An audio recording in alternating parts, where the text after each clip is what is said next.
Um, Hello and welcome to the Dungeon Masters Guildhouse. I am Matthew Whitby, and this is a sort of show where I sit down with some of the creators of the DMs Guild just to sort of pick their minds and find out about the creative process. So I'm very fortunate to be joined by Isaac May. Hello, welcome to the Hello. show. Thank you very much for having me. No, at any time. So no. I was about to say no foreplay. That's probably not, not the best way to start this thing.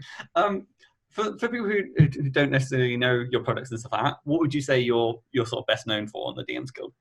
I have a series of magical item documents, the Weird Stuff series, which deals with low-level magical items, high-level magical items, and I kind of wrote it because I wanted to tell people how to use magic items in a campaign. Especially 5th edition is very different in how it approaches the idea of magical items.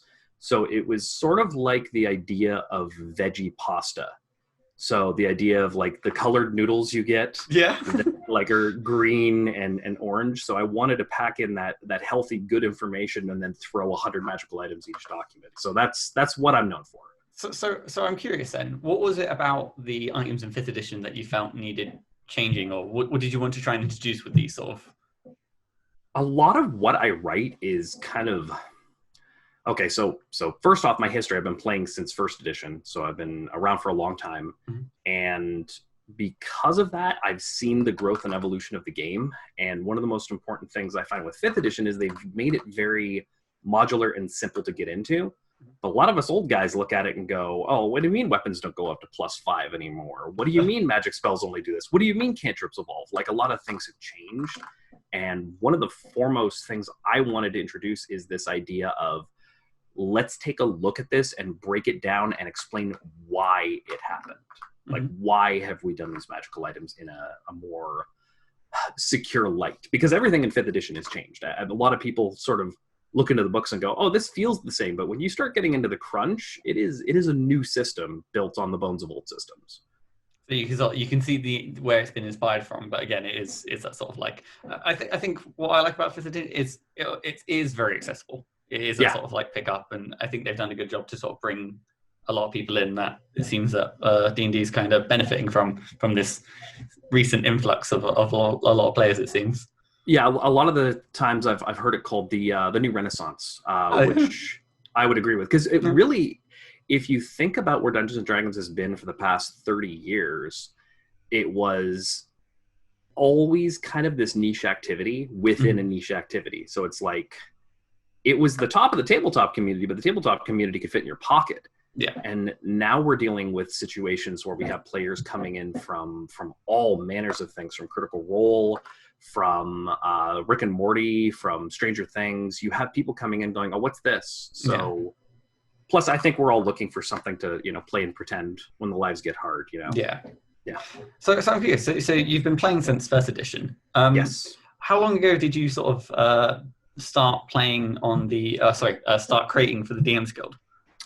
That would be, maybe wrong on the date, but I believe it was October of 2018. Okay. So it's been a little bit over a year, about a year and a half now. Yeah. And I started out very light. My wife Ashley, who is going to be on one of these at some point, she has actually she started before me. Okay. And I will let her tell her story because, but if you need a cue on that, mention Spite and she'll have something to tell you. Spite. Okay, there you go. I'm going to literally write that down, and that'll be a future note. But I kind of got into it from an insecure perspective. I was like, well, I don't know if people are going to like what I have to say. And I put my first book up and it went copper pretty quickly. So 50 plus sales. Yeah. And I just thought it was a fun little document. And from there, I kept trying to figure out where I fit, because none of the things that I wanted to talk about were talked about on the guild. So I couldn't really look at them from that perspective and go, oh, I'll just model myself after this person. I had to kind of come from a very fresh perspective. So it's been an interesting journey because I feel more well established than I was back then, for sure. But I still feel like I have room for growth, and every writer should. Yeah, I mean, it's interesting. I do the habit of, obviously it's good practice to research your guests before coming on, and looking at your sort of catalog on the DMs Guild. It seems you have a nice split of item-based projects, Yes. and also you're dipping a fair bit into sort of like subclasses. Yes. And, yeah, I love crunch. That's my stuff. I love subclasses. And so I'm curious about with the way you sort of approach subclasses. Is it that same sort of idea of like bringing it back to the way it was in previous editions, or is it sort of tapping into sort of where does the sort of inspiration of some of these subclasses come from? So the weird thing is we've kind of dropped the idea of subclasses a long time ago. If you remember I don't know if you played back in second edition or you know about second edition. No, I'm afraid not. I'm baby faced. Okay, that's fine. That's fine. There was something called kits. Kits were a prelude to what later became prestige classes in third edition. But kits were the idea of you have something extraordinary that you can do as a fighter, a barbarian, or ranger. So, for instance, a kit that was very popular was the archer class for the ranger. And it gave you certain bonuses. Actually, I think it was fighter. Or they had like the jester subclass for the bard, or the blade subclass for the bard. And we're seeing that again. I mean, this has been 20 plus years, and we're looking at completely new ideas. But I love the idea of a subclass because it allows you to modify content that already exists. So you're working with Wizards IP, but at the same time, there's really these weird structured rules. I'm very stodgy for rules. I have to be. I don't, and this is ridiculous because it's going to happen. I don't want someone to pick up my book and look at it and go, oh, this guy has no idea what he's talking about. This doesn't feel right. This doesn't look right. So I spend hours on crunch and on the littlest things, like little fun fact, every barbarian has a rage-based ability. Okay. It usually comes in around third level. And the 6th level ability is sometimes rage-based and sometimes not. So it's not written down anywhere. They don't tell you, hey, by the way, there should be a rage ability at 3rd level, but I've already decided that. I've looked at all the subclasses and I'm like, this is hard-coded in the way we should write. So that's where I get very focused, and that's what I'm trying to portray. I want people to pick up anything that I write, the core thing that I have in mind every time I write something that's a subclass or a magic item, is that I want a player to think it's attractive and fun enough to ask their DM, and then I want the DM to be able to say yes. I mean, yeah, that's quite like a really not sort of nice. Like, it's like a nice sort of message. The sort of the idea of like it is stuff that is identifiable as like this follows the unofficial official like Dungeons and Dragons format. Yeah. Yeah. So I'm curious when it comes to sort of approaching class creation. Then, is it you come up with the idea of like a lore aspect first, or do you kind of get caught up on like being sort of crunch focused? And is it you think of a certain mechanic first? Like which side do you, or is it a mixture of both? 9 times out of 10, it is lore and then mechanics. Because if you know the mechanics well enough, you can easily write from the lore as your backbone. I was fortunate to be in a very large collaborative project that just came out recently, Faiths of the Forgotten Realms 2. And in Faiths, the lore is not just established, it's like some of the things are established 20, 30 years established, further back than that. So you can't create like a paladin of a specific god and then not really reference anything about that god. It has to follow the deity, and if it doesn't, then it's trash. No offense to anybody who's written something like that, but you have to follow those rules, especially because a lot of the people picking this book up are people who know things about the different deities across the Forgotten Realms.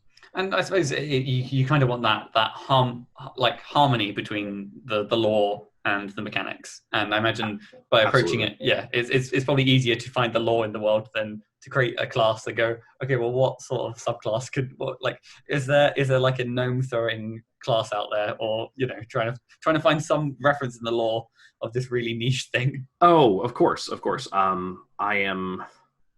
I can't even remember the number of projects I'm in right now, but I'm running subclasses for about 5 of them. And then you well know there's a product we're working on that you were involved in. There is indeed.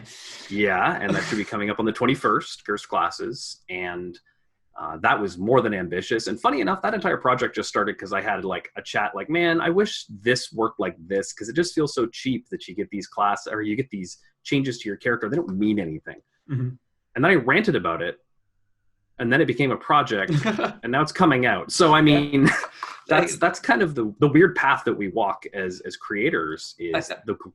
Go ahead. I was going to say, I think I have seen, like, at least following people on Twitter and stuff like that, there have been so many projects that have started out as like a throwaway like rant.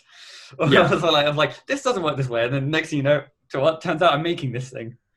Yeah, of course. And we should be creating things that we're passionate about, and whether it's, powered by imagination, creativity, and love of the lore, Mm-hmm. or and I hate to say this, but if it's powered by a hatred for the way things are currently being done, yeah. and you're like, I don't like this, I'm gonna go back to the way it used to be, because some people want to go back to the way it used to be, and if we can do that within a 5e rule set, I mean, who cares? Everybody should be playing their own way anyways. So I guess a sort of follow-up question I have from that is, it sounds like a lot of the focus you're working on right now seems to be going down the sort of subclass route. Absolutely, yeah. Have you still got some sort of like item-based projects on the sort of back burner, or is it? So without the end, if nothing's been announced yet, I don't want to. I guess I will kind of impromptu announce this, because we're about to step into the editing phases of it very soon. But we are working on a major title that is an item book based on the classic Arcana Tarot. So the tarot deck. Yeah. So every single item is representative of a card within the actual tarot. Oh, that's a really cool approach. It's also was extremely difficult to write, because there are I believe it's 23. I want to say it's 23 of the major arcana. So every single one of those is an artifact.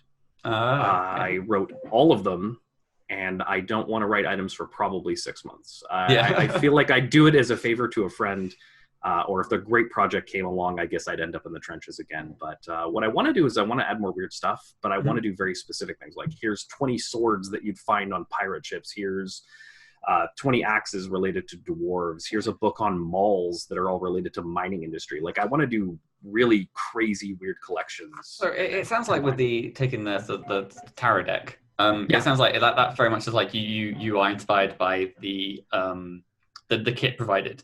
With the sort of the weird things I found in the Planar Vortex, or the weird things I found on the dungeon floor and stuff like that, what was the process for coming up with one of those items? Just because I imagine, is it not just like you just have to think randomly, or like? Not randomly. Yeah. So a lot of what I write is about filling gaps. So I will have, on one hand, I'll have the DMG right over here. And then on the other side, I'll have some of the big, well-known creators and a lot of the magic items they've created. And I'll kind of hold them both up, and I'll skim through, and I'll go, man, I don't know why anybody hasn't made an X, whatever X is, right? So, and then I write it. That's the process. And one of the most annoying things is where you're reviewing your own work, and you're looking through a book that is 100 magical items, and you go, oh, these 2 items have very similar effects. And then I have to stop kicking myself, because I'm like, if 2 items in this 100 item volume have similar effects, I think I did pretty well. Yeah. But half the time I'll edit it and go, I'm going to change it to something else. Just the process is all about filling gaps. Okay, that's the way I do it. Yeah. That's kind of like, so is that kind of, that's how you sort of generate your ideas then, is sort of identifying these gaps and then absolutely sort of running with them. Wow. Yeah, because we have a lot of great material, but one of the things that is, I don't want to say sorely missing, but it is definitely not in anyone's purview right now, is books that are based on the splat variety. So here's extra spells, items, classes. A lot of that can be found on the Dungeon Masters Guild, which is great, but Wizards has only released one major splat book in the entirety of 5e, and that's Xanathar's. And Xanathar's was built up on years of unearthed arcana and feedback, and they've always kind of been very careful about it. And I know why. 3.5 had so many splat books that honestly, if I ever had a player say, "Oh, I want to play an open class from like these 5 different books," I would just tell them no, Yeah. because I'm like, there's no, you found some way to unbalance this, and I don't have the time to read through all these books to figure out how this feat from this book and this Yeah. class from this book and this race interact to make you invincible.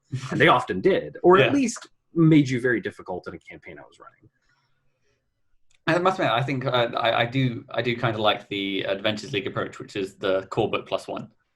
Yes. I imagine that's something they introduced to sort of like try and circumvent those sort of things. And Mm-hmm. I don't know, I don't have any insider knowledge, but I would speculate that I feel like there may be a splat book in at least this year. Oh, absolutely. They're hitting so many unearthed arcanas right now.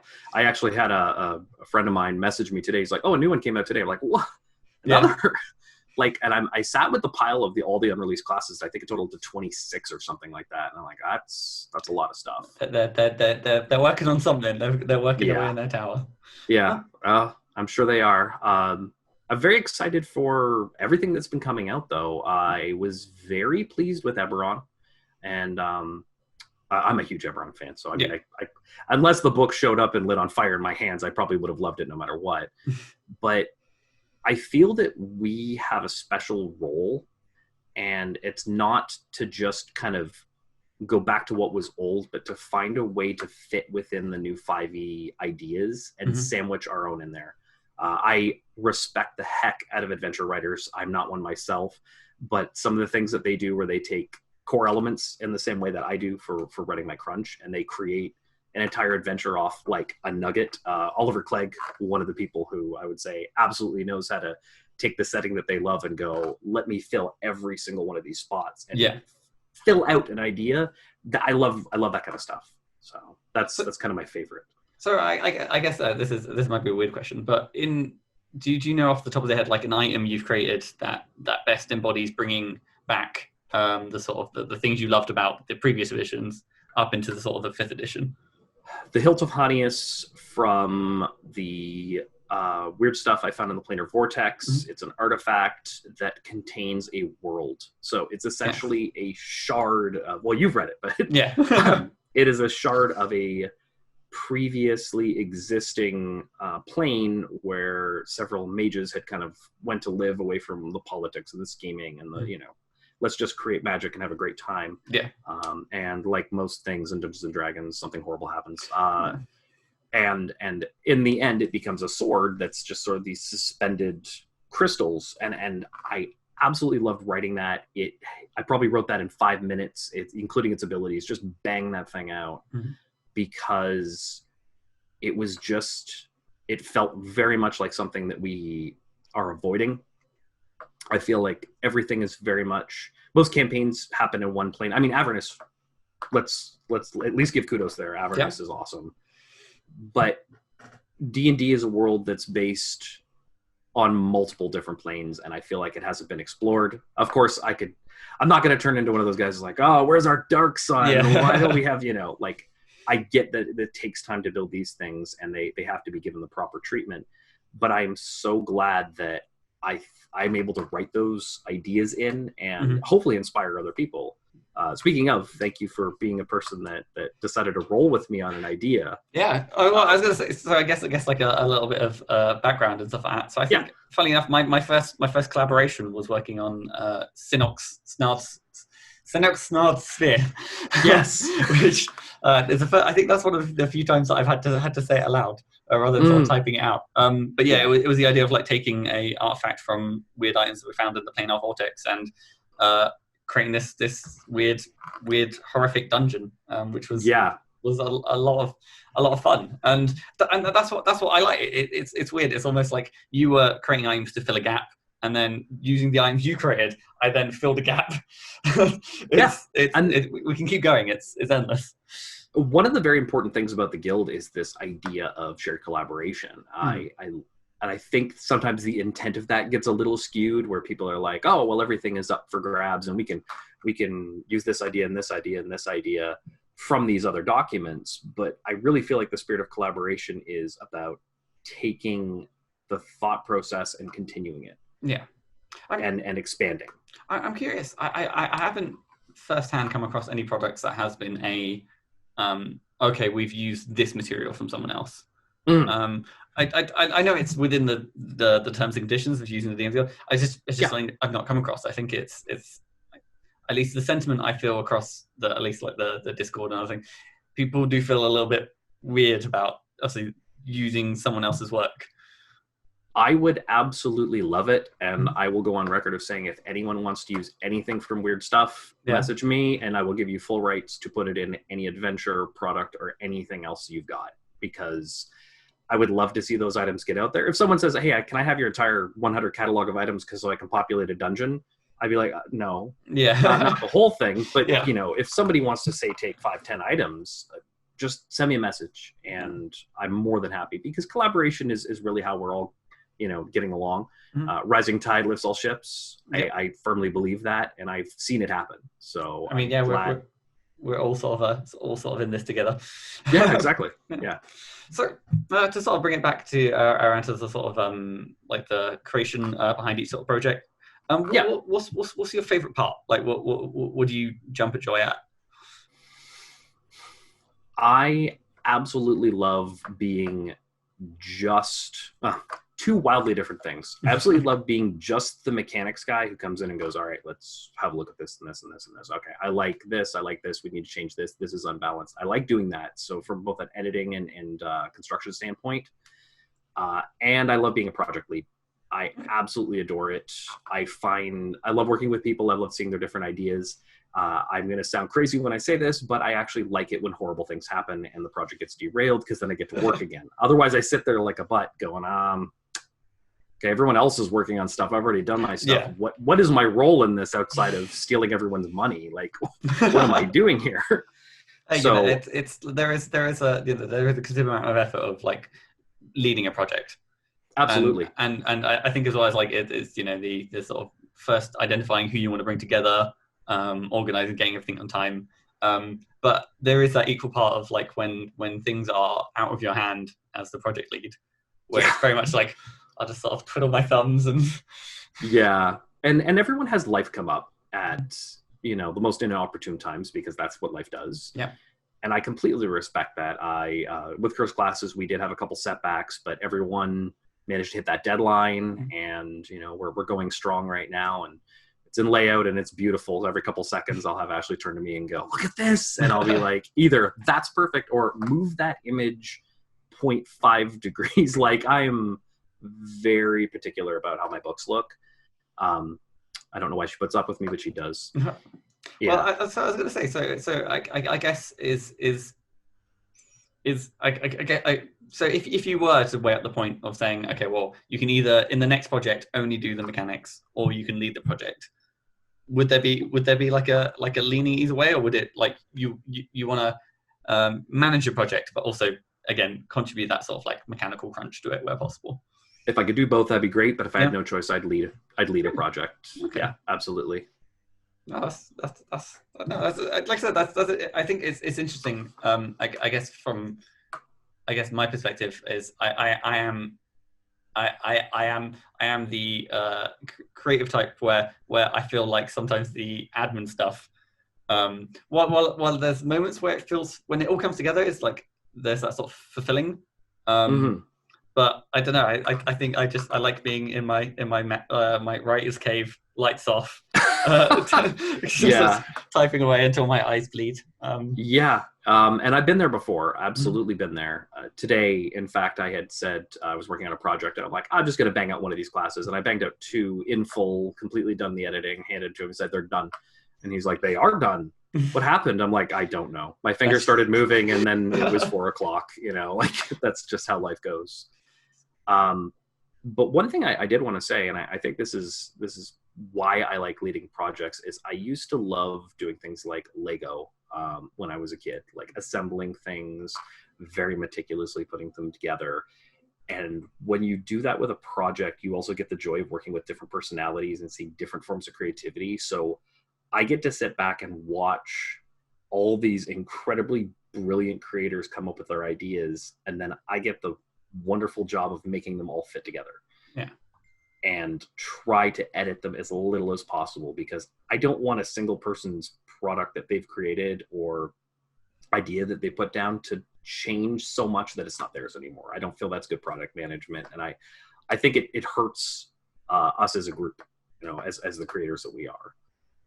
I mean, one, speaking from experience and just hearing the way you sort of speak right now, it does sound like you've definitely got like the ideal head on when it comes to like project management and stuff like that. It's absolutely. It's infuriating at times, but no, I enjoy it. And stuff like that. But I mean, that's the thing for most part of the projects is there's ups and downs. And speaking about the downs, what about like the least favorite part of your project? What? Losing someone. Absolutely losing someone because of my.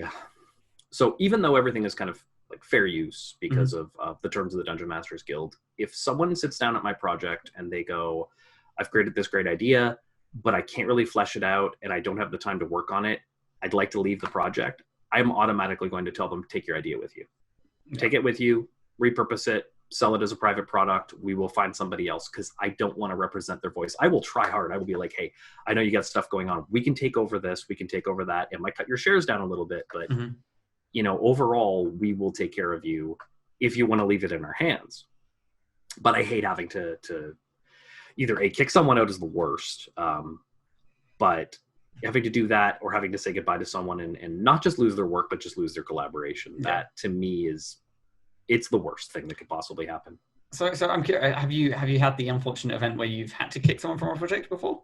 Yes. Yes. I imagine that adds from losing someone in a project, if compared to kicking someone off a project, I imagine is two very different things. It's more cathartic when you have a problem person that you eliminate. Okay, yeah. Because then everyone is usually being brought down by that person. If I have a problem with a person and they're creating great stuff and working well with others, I'll swallow the pill. I am there to lead. I am not there to make friends with everybody. I'd love to be friends with everybody, but if I can't, then I have to accept that we are all in it for varying degrees. I am a career writer. This is what I do for a living. This is how I put food on my table, is by doing this. And there are other people who do it as a hobby, and they don't think that they either don't think their work is good enough or they don't have enough time to attribute to it. And they sometimes have a little more of we'll say casual mindset. Deadlines are soft. They're not worried about their reputation because they're like, whatever, I have a job. I'm not worried about that. But overall, no, I would much rather have a person go quietly than have any sort of stress about it. And that's more for the project than anything else. Okay. So I'm curious. So bringing it back to when it comes to creating subclasses or when it comes to the item side, is there any particular part of that process that's like, here's actually a question. So is it easier to write the sort of like level 3 skill or the level 20 skill? Or okay, the hardest things to write are the things in the middle. So there you go. The hardest things to write. I was like, no. But, so the starting skills are pretty easy. They usually follow a very explicit format, and like your rogue, it's probably a sneak attack feature or maybe some proficiencies. For your barbarian, it's rage based. Yep. For any of your mages, it's going to be like what special schools they get or whatever little buff they get. Then you deal with the high rank stuff, and no one reaches the capstones. I mean, let's be honest. I think they did a poll just a while ago, and the average number of players who reach level 20 is like so small. Yeah, it's in that sort of like 1 to 5 range still, very much. Yeah, it's so low. The general, I think the general campaigns, most of them go from like the 5 to 6, 7 to 8, somewhere around there, 5 to 8 range. And generally, most of the campaigns I run are usually, people just lose interest by that, and either the DM loses interest or the players lose interest. And I think for the most part, those middle skills are the hardest ones because they're usually so boring. Like I hate that at level 8, every cleric has a choice of, banana or orange. You're either a caster or you do damage. Oh, we're going to flavor your damage a little bit. Oh, hey, Tempest Cleric, you can do lightning and thunder. And, over here, you can do divine. And it's just, I don't like that. I mean, from a mechanic standpoint, for writing clerics is probably the hardest thing by far because they're so packed with stuff the first few levels, so you have to be so careful not to make them too powerful. And then in the middle, they're just boring. There's not a lot you can do about it. It's a slow burn. Yeah.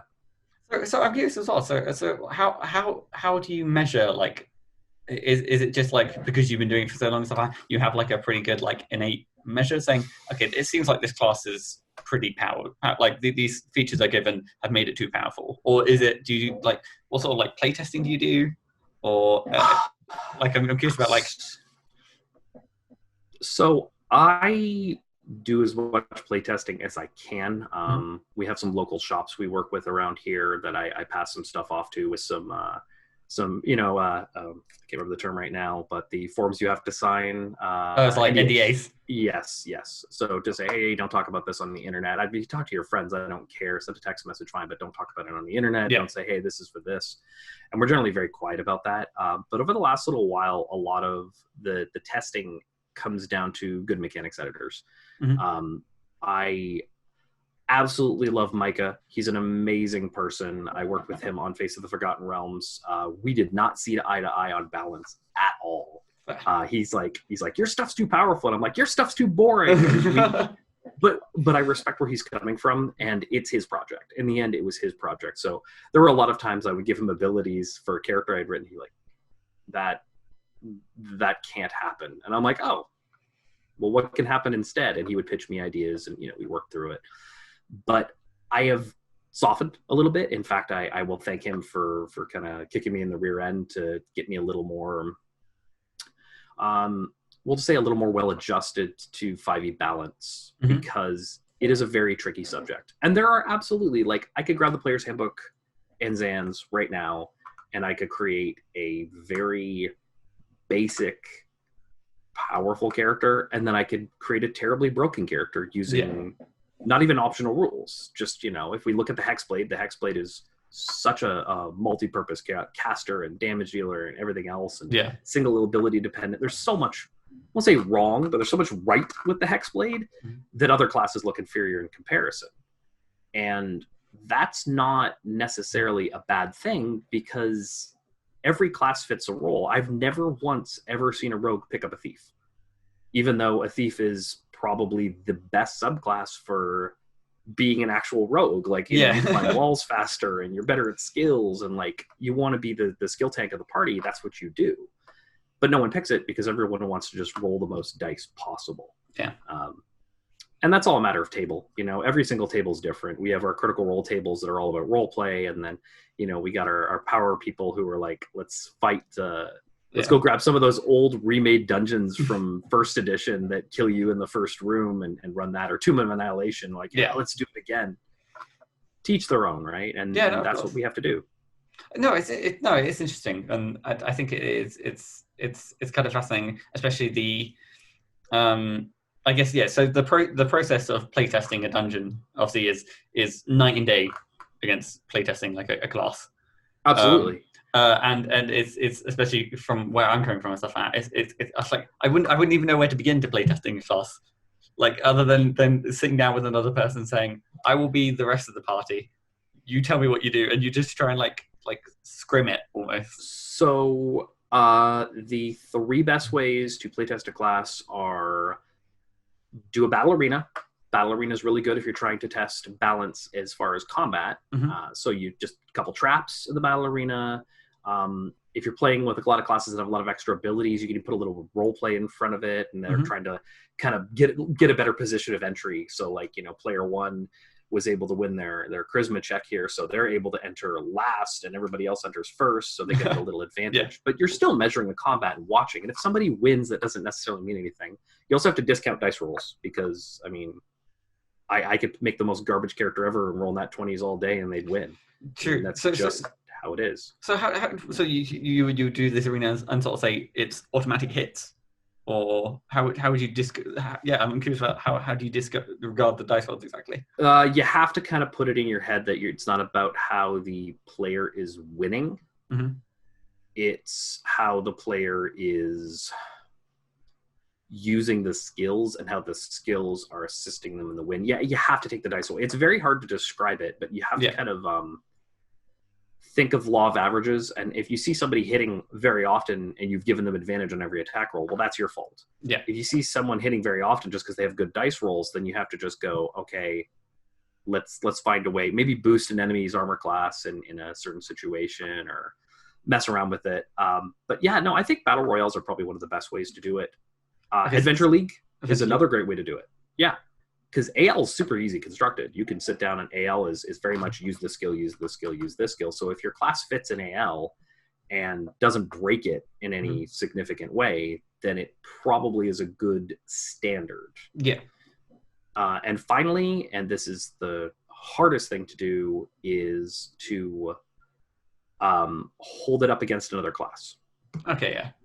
Yeah, and so like a one-on-one fight between two very similar characters. If I'm running a paladin of X and you're running a vengeance paladin and we have them both go on the same quest or fight each other or whatever, we compare them against each other and how well they both feel like paladins. Like, are we missing the point? Mm-hmm. You know, that's what I look at, is, are people missing the point of a class when it's being built, or are they going to get it? Like, and I've designed enough classes now, because I mean, I've been running professionally for, like I said, a year and a half, but I've been running unprofessionally for 30 years. Yeah. So you picked up a thing or two, you know, just yeah. And I made my very first class when I was 16 years old. So, and that was a really long time ago. Yeah. So. I mean, could have been yesterday. You could have told me. I would have believed it. Yeah. Oh, well, thank you.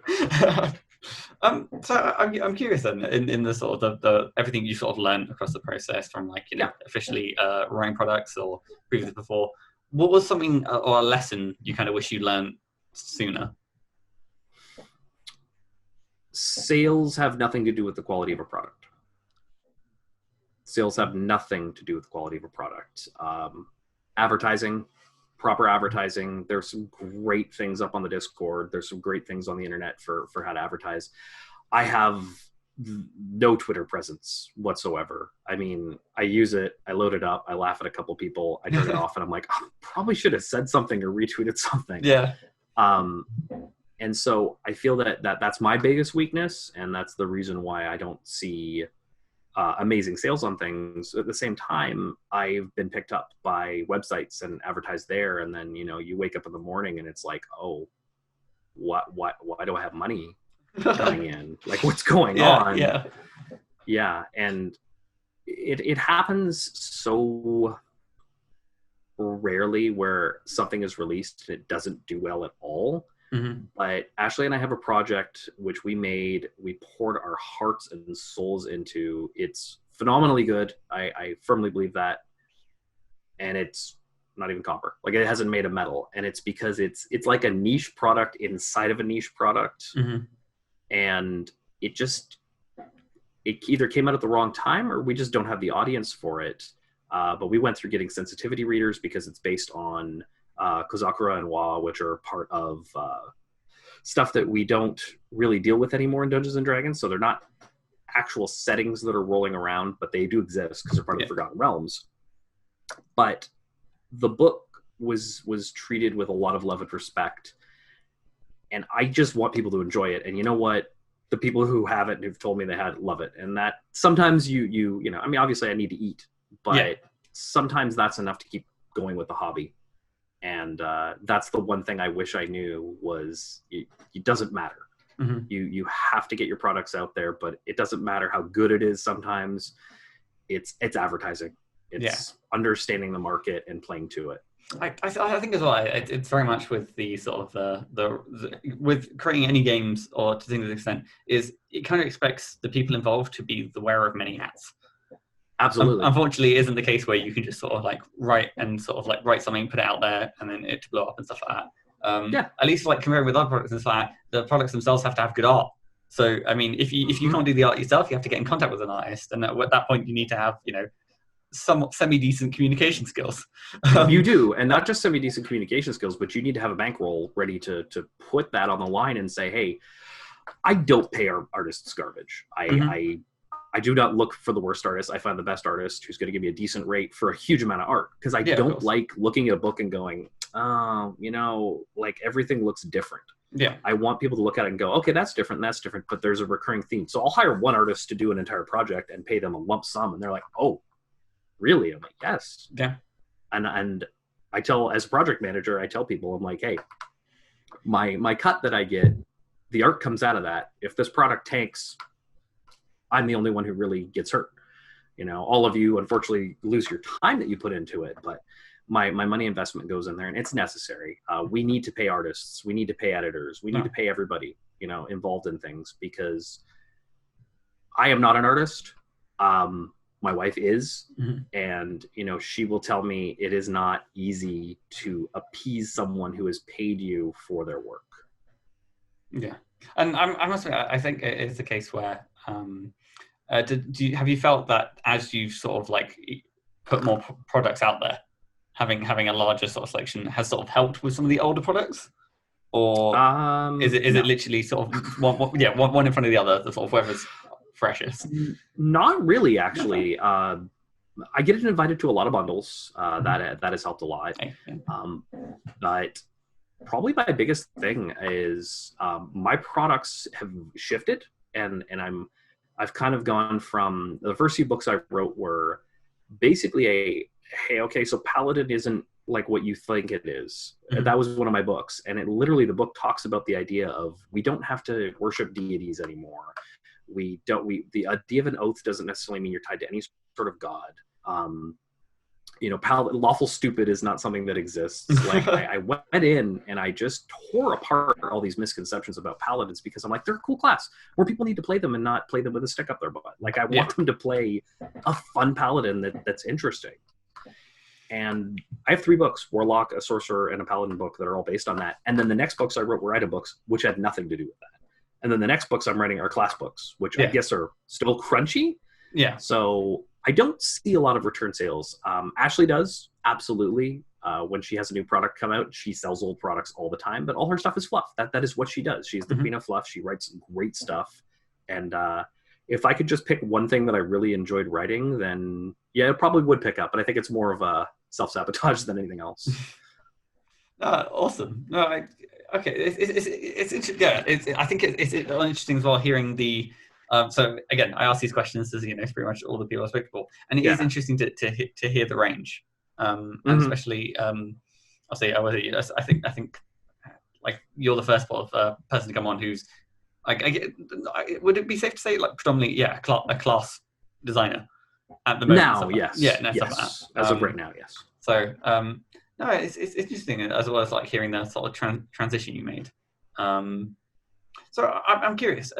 You mentioned you've got a sort of a lot planned. You're still thinking about being a sort of a leading project as much as possible. Yeah. What's the sort of dream project you have sort of on the table? I want to create an entirely new setting, and I want to create an entirely new pantheon, and I want to create an entirely new set of subclasses for every single class in the game to fit that world.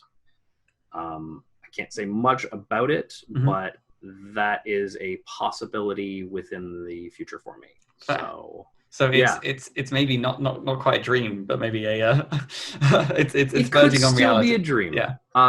Once again, I'm relying on other people doing things in order to achieve that. But as of right now, it's I wouldn't say it's attainable, but I can at least see and start thinking about it. Yeah. So yeah, but that is my dream. I would love to absolutely like help build a setting. With Matt Mercer coming out with the Wildmount book, and the fact that, I mean, obviously this is being done from a business standpoint too. I mean, Critical Role is hot, but I can't imagine how incredible it must feel for him to have something that he has poured his heart into as a dungeon master canonized in some way within Dungeons and Dragons lore. And I think all world creators, all DMs, all project creators want to either work for Wizards or at least have their products recognized as something connected to them. Yeah. So it may be the same as many others, but that's what I strive for. That's what I want to have happen. It's I think it is a noble goal. And I think what interesting is when people may say that they want to create like their own saying and stuff like that, is each saying offers so much to the sort of role playing that can engage in it. The sort of like, I think like, I mean, it's like chalk and cheese trying to compare. Was it the sort of Curse of Strahd, the experience that sort of has to, I don't know, Waterdeep Dragon Heist. And they're completely different play experiences, and you need to have this sort of wide options of settings out there, so players can find the things that they sort of go, oh, I'm so glad this is out there. And I find it interesting too, because we're kind of in like this renaissance, and you have more players building homebrew than ever before. Yeah. And so the competition and I know it's not real competition because not everybody's writing their setting and throwing Kickstarters up that are being successful. Yeah. But the competition exists. There are hundreds of thousands of other creators out there who have a world in their head that they want to show to other people, and that inspires me. I love the idea of having some competition, because if it was just me and everyone was like, yeah, tell us about your world, I'd be like, yeah, I don't really feel like it's going to take off. But with everyone else doing it, the competition hot, there's a reason for that. Yeah. Everyone knows there is a market for it, and if it's good enough, it'll catch on. Well, honestly, I can only sort of wish you the sort of best luck. And was it in 2020, 21, or maybe even this year? Maybe if there's moments. There is a possibility for 2020, but like I said, it depends on other people. So I was gonna say I haven't. This podcast hasn't made the act of like holding people at, nothing's set in stone. Anything you announce in this podcast will not be used against you. Okay, that's fair. You got to be careful about then I will say this. I'm going to try to release a product every single month, at least that's mine. Yeah. Like a me product. Mm-hmm. And that starts in February, because I have like 8 projects coming out that I'm working with now. So that's not going to happen in January. So we'll say February. I want to make a personal project every single month, because I miss that. I miss just, I'll probably do a Bard class document. That's one thing I've thought about, because I feel like we've got so much cool stuff with bards, and a lot of people, create interesting things like the College of Percussion, and obviously the opera class. Like, there's so many really cool things out there for bards, but we're not talking about what it means for bardic magic. And yes, I will actually probably go on a 4 to 5 page rant about where the heck bardic magic actually comes from. Because I think it is, especially like, again, for people who join the project, join D&D at 5th edition. They haven't had the same sort of foundations where it's like, oh yeah, no, this is how a bard gets their magic. I don't even know. I would just assume that they hum, and that makes them magic. Well, it used to be they were kind of like wizards, way back when, and then they turned them into sorcerers when they put in the sorcerer class. They're like, oh, they're charisma based, so they're definitely sorcerers. So they're just sheer force of will. Mm-hmm. And the 5th edition is just like, I played a guitar and a goblin exploded. So, I want to address those kind of things, and those are the sort of books I like to build. Mm-hmm. And I'd like to do one for every class. It's going to be hard because, some classes just kind of speak for themselves. Writing a book on Wizard is going to be difficult, because it's like, Wizard is Tolkien old. It's not just old. It is very, very old. And it's very hard to come up with new concepts for that. But I feel that there's definitely... I'm not doing this for sales. I'm not doing this for marketing's sake. I kind of want to get these ideas out on paper, and then maybe make a compendium and throw it at people, and say, hey, look at this. This is what you mean. This is what you need to look at if you're playing, whatever. Is there any particular of all the classes that you're sort of hesitant to write one about? Because aside from Wizard, just because there is I imagine Fighter. Yeah. See, that popped in my head, but I didn't want to say it because I was going to say, Fire, and then you would be like, no, Fighters, there's a lot of... Fighters is such a tough nut to crack, because, barbarians are these very druidic, and when I say druidic, I don't mean like a druid, but I mean nature-based and very much about spirituality, and they've done a really good job from 3.5 of making the barbarian this very... spiritual warrior. And then you have Ranger, which I could write a book on Ranger. It would just be literally 30 pages of me ranting about how they screwed the class over. But Rangers, I feel, exist because of things like Lord of the Rings. Fighter is just there, and it's like, what could your fighter be? You could misclass a fighter. You could go, oh, there's a paladin over there. No, it's a fighter.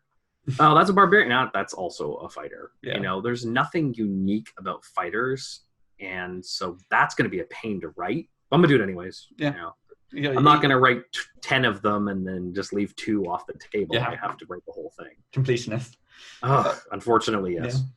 So, I guess as we sort of like, I guess sort of bring the interview sort of around to close and stuff like that. Sure. I'm curious if there's anyone in particular on the sort of DMs Guild community that sort of particularly inspires you. I love Alex Klippenger's stuff. Mm-hmm. Absolutely love it. His Tomb of the Pact is an incredible resource. Mm-hmm. A big Warlock player, so Yeah. And funny enough, I was working on one of my first books. It was actually my second book I had written, and I'm like, yeah, this is what it's going to be about, and it's going to come out around this time. And he's like, you were literally writing a book about warlocks that's coming out at the same time as mine. Then again, no one even knows mine exists, and his is one of the best-selling things on the guild. But he was a big source of inspiration, and I'm actually going to say Ashley for sure. Yeah, she is gone far beyond her own expectations, and there are some times where she has imposter syndrome and she's like, oh, I don't even know why I'm here, and I'm like, because you're ridiculously good, like, leave it alone. But watching her write and pour her heart into something, I'd worked retail for years, and I'm like, I'm done. I want to love what I do, and so I went headlong into it, and we have not died yet, so good for us. That's very, very incredible and very wholesome. Thank you. And stuff like that. Can you so obviously we have Curse classes coming out pending relatively soon. 21st. Unless something explodes, should be the 21st. Yes, right around the corner. So actually, I think if I think it should be the 22nd on the date that this goes out. So it may already be out. At which point, go get it. If not, sorry. Please go get it. It is made by some of the best people on the guild, and we all put our hearts and souls into it. Not actually literally, but we could have. Yeah, I mean, I did bound spirits, so I think I've trapped my soul into this document. I'm hoping people look at this book as something that is a narrative element to add to their campaigns and a really fun way to deal with problems. I will just say that this all came about because I really hated the idea of how vampires and werewolves worked in a game. It's like, cool, you're a vampire, get off the table, write a new character. Yeah, was it the idea of being a vampire is like, was it they have that single box in the monster manual? And that's all you need. There you go. Here's your vampire stat block. You're a spawn now, right? So there's some really unique stuff in there. I'm responsible for 2 classes, and besides that, everything else came from some extremely talented creators. So yes, check it out, and please support your creators on what we do, because the stuff that we write has just as much passion and sometimes just as much thought as anything you might pick up off a bookstore shelf. No, of course. And I'm curious, are there any other projects that you've got coming out pending that you might want to plug? Well, I guess I've already talked about Tarot. So the title for it right now is the Tarot of Transcendent Treasure. Ooh. It is going to be print on demand. Mm-hmm. Oh, very nice. That means I can't tell you a release date because we don't know. Okay. The PDF is nearly complete, but we have a lot of editing, a lot of cleanup, and then we're going to put our poor layout person through a lot. Because I've heard it's a terrible experience and I can't wait to do it. Yeah. Well, at the very least, you're handing it on to the layout person for them to deal with. Yeah, absolutely. No, awesome. I guess, thank you so much for taking the time to sort of sit down and have this show. It's been really interesting. I think what I like, especially chatting with people who work in different domains to me, just because it's insight I wouldn't get otherwise. Well, thank you for the good questions. And I'm sorry for ranting nonstop. Honestly, this is an opportunity for people to come on and give their knowledge. If I spent all the time ranting, people would learn nothing. So it's good to have people who kind of know. If people are interested and want to kind of keep in track with what you're doing, is following you on Twitter a good idea? Or you know what? Follow me on Twitter because I post DM advice on there and I share some stuff every once in a while. It's about the easiest social media to get a hold of me on. That's it. Icy Kinda Dicey. Mm-hmm. So ICEY Kinda Dicey on Twitter. I mean, there'll be a link to all your products in the description below, and also I think your Twitter handle will be on screen somewhere as well. So hopefully, and if you know what, can I have one plug? Oh, please do. I talked about it. By all means. String Songs and Stories is a passion project from Ashley and I, that hasn't sold very much because it is very niche, but it is essentially bard colleges that are centered on actual legitimate Japanese art forms. So like Bunraku, which is puppet theater, and kabuki, and working as a geisha, like all of that kind of stuff is built into the book, and it's absolutely awesome. We had some amazing sensitivity readers from Japan, Japanese people, who we wanted to, hey, look at this. Is this offensive? Is this a problem? And we went through the extra time because we are milquetoast white, and we have no right to say what is right or what is wrong about these kind of art forms. So we went to people who watch theater, go to kabuki, and we're like, hey, this word doesn't quite mean what you think it means. You should change this. And we did that because we love the culture and we wanted to respect it properly. So check it out because it definitely needs more looks. I was gonna say, if you're willing and stuff like that, you could pop on like a 10% discount or something, and we can pop a link available somewhere and stuff like that. Yeah. But look at the description. There'll be a discounted code for grab we it will now. set that up. Yeah, we'll set that up and stuff like that. But yeah, no, honestly, Isaac, thank you so much for joining me. Thank you. Again, I'm so bad at ending these podcasts. I don't know how to end them yet. My go-to thing is just saying, I've been Matthew Whitby. You can find me at Whitby Writes. And bye. Bye. Bye. And we will stop recording.